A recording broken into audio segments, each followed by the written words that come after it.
नमस्कार, मैं हूं आपके साथ रोहित। मोदी एक साथ कई मोर्चों पर लड़ाई लड़ रहे हैं और इस चुनाव में भी मोदी अकेले हैं, जबकि विपक्ष एक साथ मिलकर हमला कर रहा है। ऐसे में टीवी मीडिया को इंटरव्यू देते समय पीएम मोदी ने एक कहानी पाकिस्तान को लेकर सुनाई, जिसे सुनकर सभी हंसने लगे। चलिए बताते हैं कि पीएम मोदी ने क्या कुछ कहा है इस रिपोर्ट में।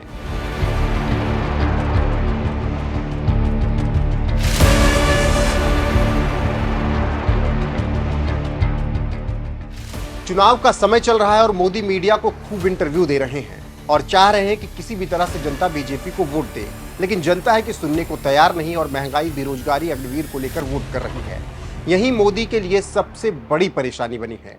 उसी कड़ी में पीएम मोदी ने एक इंटरव्यू में अपने पाकिस्तान जाने का किस्सा सुनाया और कहा कि मैंने व्यक्तिगत रूप से लाहौर का दौरा किया है और पड़ोसी देश की शक्ति की जांच करके आया हूँ।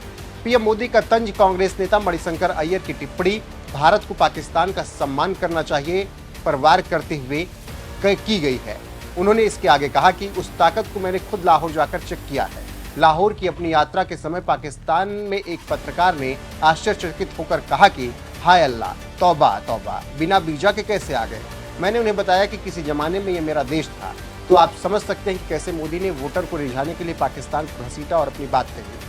आपको जानकारी देते चले कि इससे पहले भी मोदी ने हिंदू मुसलमान पाकिस्तान की बात धुआंधार तरीके से की ताकि जनता में ध्रुवीकरण हो सके, लेकिन जनता टस से मस फिलहाल नहीं हो रही है और यही मोदी के लिए परेशानी का सबब बना हुआ है।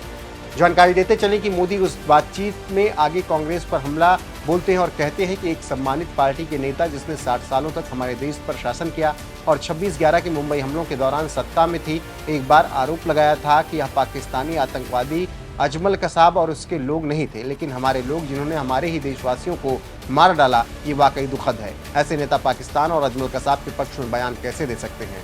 जब भी मैं ऐसी कोई टिप्पणी सुनता हूं तो मेरा सिर शर्म से झुक जाता है, मुझे दुख हो रहा है। तो आप समझ सकते हैं कैसे मोदी अपनी बात में पाकिस्तान और पाक के सहारे कांग्रेस पर निशाना साध रहे हैं। लेकिन जानकारों की माने तो ये सारे बयान का असर जनता पर नहीं हो रहा और जनता महंगाई और बेरोजगारी पर वोट कर रही है। ऐसे में बीजेपी के लिए परेशानी बढ़ गई है।